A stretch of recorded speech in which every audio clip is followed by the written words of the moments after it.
경우에도 절대 그렇게 말하지 않아요. 그 대통령은 이렇게 가는 것이 내가 후보 시절부터 쭉 해왔던 정책 조합의 방향이기 때문에 큰 틀에서 이걸 지켜나가면서 일부 보완하겠습니다. 다 그렇게 얘기를 하죠. 근데 이제 그것이 지지층을 바라보는 정치라고 누가 얘기를 하냐 하면 그 반대 진영에서, 그리고 그 대통령을 싫어하는 언론인들이, 지식인들이 그런 식으로 공격하는 거예요. 저는 이 담론이요. 지도자는 뭐 지지층만 봤으면 안 된다든가 이 논리를 가지고 모든 대통령들이 하는 거를 다 그런 식으로 공격해왔어요. 몇십 년 동안. 정치를 공부하시거나 정치에 몸담으셨던 분들은 이 정치 효능감에 대해서 굉장히 어떤 이렇게 날선 지금 그 공방으로 이야기를 이끌고 계시는데 우리는 정치를 공부하지도 않았고 정치를 하지도 않았잖아요. 그래, 허 작가님은 정치 효능감이 좀 높은 편이세요? 어떠세요? 편집을 위해서 한마디만 더 붙일게요. 나중에 판단해 보시고 앞에 붙여 넣으셔도 좋은데, 아까 박 교수님 링컨 대통령이 통합의 지도자라고 얘기하셨는데요. 실제 살아있을 때 링컨 대통령은 가장 첨예한 정파적 대립의 선두에 있었던 사람이에요.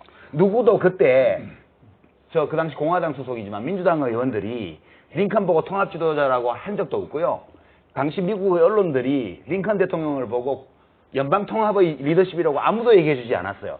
살아생전에는 가장 심각하고 날카롭게 정파적 입장을 가진 대통령인 것처럼 공격받았지만 긴 세월이 지나면서 링컨 대통령의 평가에 대한 평가가 바뀐 것이지, 그 살아생전에 정치를 하고 있을 때 링컨 대통령은 단 한 번도 그런 평가를 받은 적이 없어요.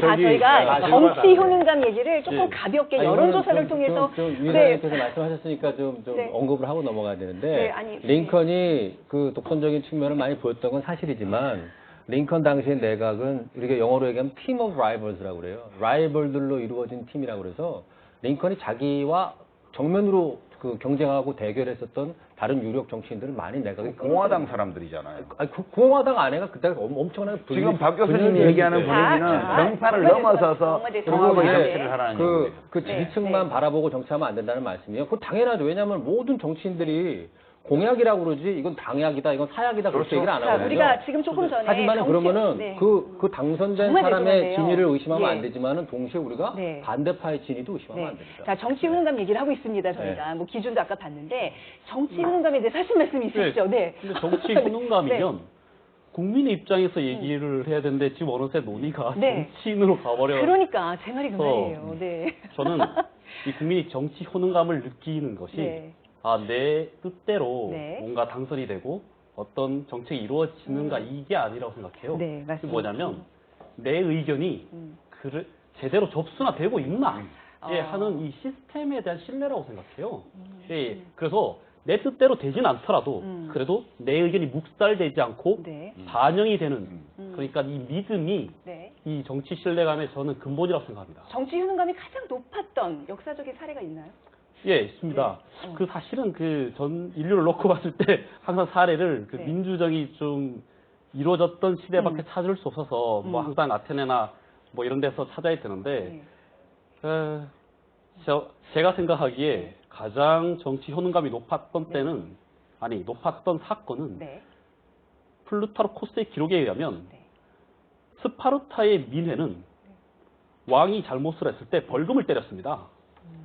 그러니까 민중의 대표들이 와서 그 당시에 왕이면 사실은 다른 나라에서는 거의 절대 지존입니다. 그런데 자기 나라 왕이 얼마나 우습게 보이는지는 모르겠지만 어쨌든 왕에 대해서 야, 너 잘못했으니까 벌금 내. 그래서 왕이 벌금을 내요. 그러니까 아마 이때의 정치 효능감은 아마 그게 다르지 않았을까. 요즘 말로 거의 쩔었다. 우리도 벌금제 한번 정치 효능감 높이기 위해서 대통령도 벌금 내, 국회의원 다 벌금 내. 그렇죠. 요즘 시대에도 아마 그런 일은 없지 않았을까 하는데 그런 군사 국가의 이미지를 갖고 있었던 스파르타에서 제가 봤을 때는 역사상 최고의 정치 효능감이 그때 나오지 않았나. 지금도 나오지 않아요. 아니 우리나라의 정치 효능감이라고 얘기할 수 있어요. 그 BC 450년에 로마에서는 성산 사건이 일어나요. 성산 사건이라는 것이 일종의 파업이지 않습니까? 평민이 귀족에 대해서 파업을 하는데 그때 2차 성산 사건이 일어납니다. 그런데 이때 평민이 바랬던 요구사항이 뭐냐면 법대로 하라는 거예요. 뭐 별다른 요구가 아니라 1차 성산 사건 때 만들어진 제도를 좀 지켜라라는 거예요. 그러니까 우리의 재판권 막지 마라. 그다음에